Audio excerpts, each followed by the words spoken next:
આપણે બધાએ પણ થોડુંક નિયમ રાખવું. હિન્દુઓનો આ ધર્મમાં આવે કે એકાદશીના દિવસે અનાજ ન જમવું. આ ભૂખ્યું ન રહેવાય તો ફલાહાર કરવો, ફળનો આહાર કરવો, પણ અનાજ એકાદશીના દિવસે ના જમવું. બહેનોએ બી થોડુંક આ નિયમ રાખવું. બહેનો શરૂ કરશે ને એટલે પછી એમના દીકરાઓ કરશે. પતિદેવ ભલે ધીરે ધીરે કરે, પણ શરૂઆત બહેનોએ કરવી. ધીરે ધીરે એમાંથી બધા ઘરવાળાને ટેવ પડે. અને ઋષિમુનિઓ જે કંઈ રીતિ પ્રવર્તાવીને ગયા છે ને, એ બહુ સાયન્ટિફિકલી પ્રવર્તાવીને ગયા છે.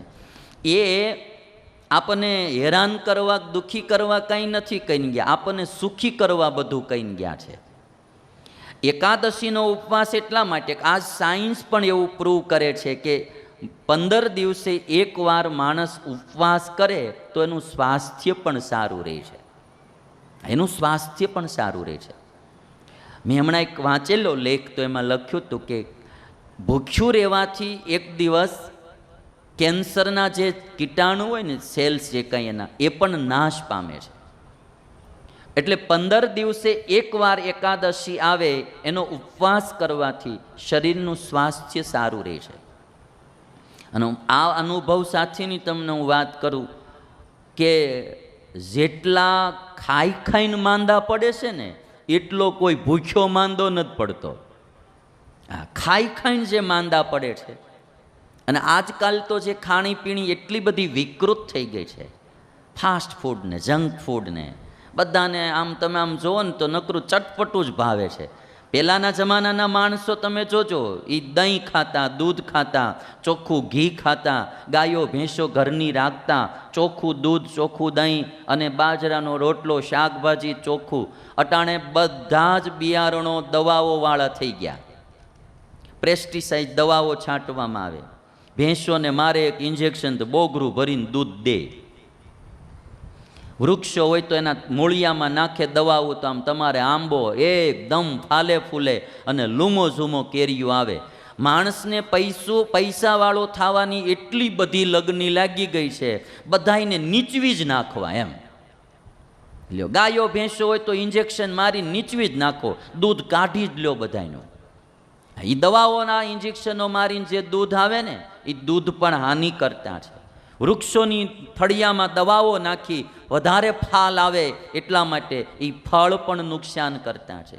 પેસ્ટિસાઇડ દવાઓ પણ નુકસાન કરતા છે. દૂધિયાના વેલા હોય તો એક ઇન્જેક્શન મારે હવાર થાય તો આવડા દૂધિયા થઈ જાય. લ્યો હાલ, માણસ રૂપિયાવાળો થવા હું નહીં કરું ને. મારે તો મેં 2-3 કથાઓમાં કીધું હમણાં કે દેશભક્તિ ખાલી વોટ્સઅપમાં મેસેજ મોકલવાથી નથી આવતી બાપ. જો આપણે ભારત દેશના માણસો હોઈએ, આપણા દિલમાં સેજ પણ દેશભક્તિનું રૂવાડું હોય, તો આપણા દેશના લોકોને નુકસાન થાય એવું કોઈ દી ખવડાવવું પીવડાવવું નહીં. દેશભક્તિ એટલે હું ખાલી વોટ્સઅપમાં મેસેજ મોકલવાથી આવી જઈશ ભાઈ. દેશ માટે કંઈક કરવું જોઈએ. દેશ એટલે હું આ જમીનનો ટુકડો દેશ છે, દેશમાં રહેનારા લોકો એ પણ દેશ છે. ભારત મારો દેશ છે અને બધા ભારતીયો મારા ભાઈ બહેન છે. જે કોઈ ખાણીપીણીનું કરતા હો, કરિયાણાની દુકાન ચલાવતા હો, હોટેલ ચલાવતા હો, મારે એટલી વિનંતી કરવી કે કમસે કમ આપણે કોઈનું લાઈફ બનાવી ન શકીએ તો કંઈ નહીં, આપણી વસ્તુ પદાર્થથી કોઈને રોગ થાય, એકાદો દીકરો કદાચ એનો રોગ થયો, કેન્સર થયું ને મરી ગયો, એનું ઘર બિચારું કેટલું દુઃખી થશે. આવું ભેળસેળવાળું ખવડાવવું નહીં. દવાઓમાં ભેળસેળ, ખાણીપીણીમાં ભેળસેળ. મેં એક ટ્રેનમાં એક ભાઈ જોયો તો, ચા વેચનારો. એટલે એ ચા વેચનારો ભાઈ અને એ બોલતો હતો ને, એ બહુ મને મજા ગમી ગયું એમ કે ચાલો પી લો, કોઈ ખરાબ ચાય પી લો, ખરાબ ચાય પી લો. આમ બોલ્યો.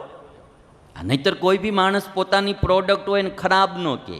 ખરાબ હોય ભલે, પણ કે નહીં. આ ચાય વાળો ચલો ચાય પી લો, ચાય પી લો, ખરાબ ચાય આ ગઈ, પી લો, ખરાબ ચાય પી લો, આમ બોલે. મને જિજ્ઞાસા જાગી. મેં કીધું આ ગજબનો માણસ. એટલે મેં એને બોલાવ્યો. મેં કીધું તમે આમ કેમ આ બોલો છો? તો મને કે બોલવાનું ખરાબ, પાવાની હારી કે બધાની કે. હા, બોલવાનું ભલે ખરાબ ચાય, પાવાની હારી. એ કે હું જાતે ચા બનાવું અને જાતે બધાને પાવું. અમારા દેશના લોકો છે એનું દિલ ઠરે એવી ચા બધાને મારે પાવાની.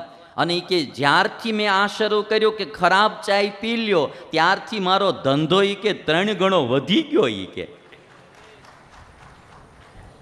આજે તમે માર્કેટિંગમાં જોશો, વસ્તુ પદાર્થમાં, પ્રોડક્ટમાં કોઈ દમ નહીં હોય, પણ એડવર્ટાઇઝ કેવી હશે તમારે? આમ થઈ જાય, તેમ થઈ જાય, તમે એ લોભામણી એડવર્ટાઇઝ હોય અને લોભાઈ જાઓ. પ્રોડક્ટમાં દમ નહીં હોય. અને આ ચાયવાળો માણસ એમ કહેતો હતો કે મારી ખરાબ ચાય પી લો, પણ ચાય ચોખ્ખી પાતો હતો.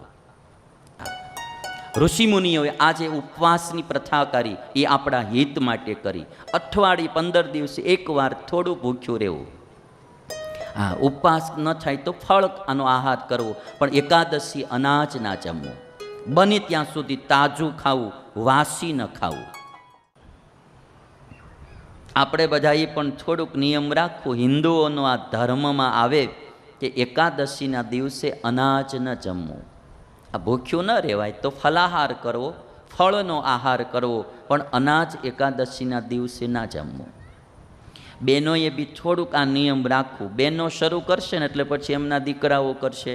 પતિદેવ ભલે ધીરે ધીરે કરે, પણ શરૂઆત બહેનોએ કરવી. ધીરે ધીરે એમાંથી બધા ઘરવાળાને ટેવ પડે. અને ઋષિમુનિઓ જે કંઈ રીતિ પ્રવર્તાવીને ગયા છે ને, એ બહુ સાયન્ટિફિકલી પ્રવર્તાવીને ગયા છે. એ આપણને હેરાન કરવા, દુઃખી કરવા કંઈ નથી કહીને ગયા, આપણને સુખી કરવા બધું કહીને ગયા છે. એકાદશીનો ઉપવાસ એટલા માટે કે આજ સાયન્સ પણ એવું પ્રૂવ કરે છે કે 15 દિવસે એકવાર માણસ ઉપવાસ કરે તો એનું સ્વાસ્થ્ય પણ સારું રહે છે.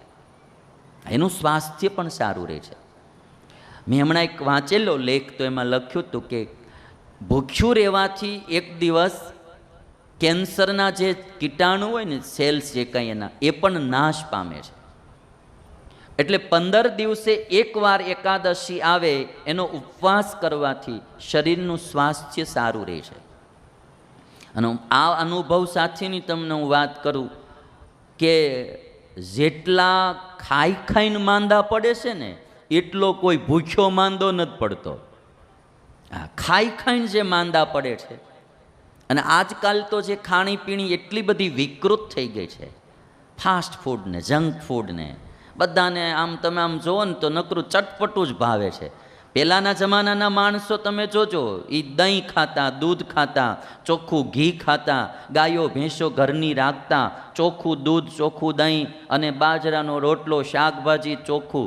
અટાણે બધા જ બિયારણો દવાઓવાળા થઈ ગયા. પેસ્ટિસાઇડ દવાઓ છાંટવામાં આવે.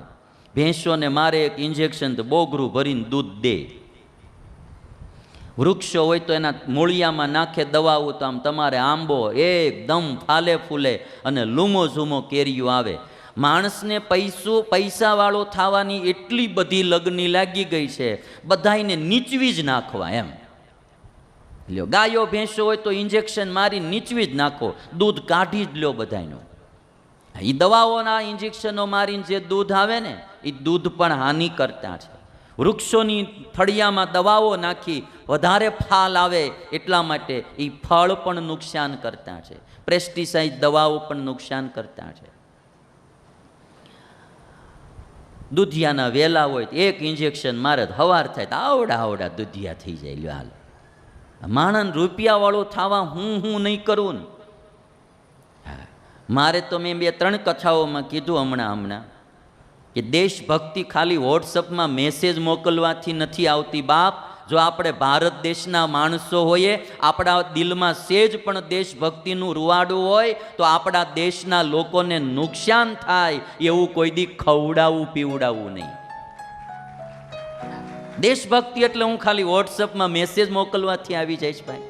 દેશ માટે કંઈક કરવું જોઈએ. દેશ એટલે હું આ જમીનનો ટુકડો દેશ છે, દેશમાં રહેનારા લોકો એ પણ દેશ છે. ભારત મારો દેશ છે અને બધા ભારતીયો મારા ભાઈ બહેન છે. જે કોઈ ખાણીપીણીનું કરતા હો, કરિયાણાની દુકાન ચલાવતા હો, હોટેલ ચલાવતા હો, મારે એટલી વિનંતી કરવી કે કમસે કમ આપણે કોઈનું લાઈફ બનાવી ન શકીએ તો કંઈ નહીં. આપણી વસ્તુ પદાર્થથી કોઈને રોગ થાય, એકાદો દીકરો કદાચ એનો રોગ થયો, કેન્સર થયું ને મરી ગયો, એનું ઘર બિચારું કેટલું દુઃખી થશે. આવું ભેળસેળવાળું ખવડાવવું નહીં. દવાઓમાં ભેળસેળ, ખાણીપીણીમાં ભેળસેળ. મેં એક ટ્રેનમાં એક ભાઈ જોયો તો, ચા વેચનારો. એટલે એ ચા વેચનારો ભાઈ અને એ બોલતો હતો ને, એ બહુ મને મજા ગમી ગયું એમ કે ચાલો પી લો, કોઈ ખરાબ ચાય પી લો, ખરાબ ચાય પી લો. આમ બોલ્યો. નહીતર કોઈ બી માણસ પોતાની પ્રોડક્ટ હોય ને ખરાબ ન કે, ખરાબ હોય ભલે પણ કે નહીં. આ ચાય વાળો ચલો ચાય પી લો, ચાય પી લો, ખરાબ ચાય આ ગઈ, પી લો, ખરાબ ચાય પી લો, આમ બોલે. મને જિજ્ઞાસા જાગી. મેં કીધું આ ગજબનો માણસ. એટલે મેં એને બોલાવ્યો. મેં કીધું તમે આમ કેમ આ બોલો છો? તો મને કે બોલવાનું ખરાબ, પાવાની હારી કે બધાની કે.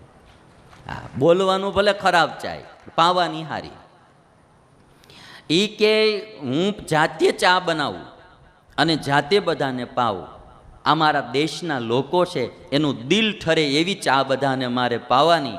અને એ કે જ્યારથી મેં આ શરૂ કર્યો કે ખરાબ ચાય પી લ્યો, ત્યારથી મારો ધંધો એ કે 3 ગણો વધી ગયો. એ કે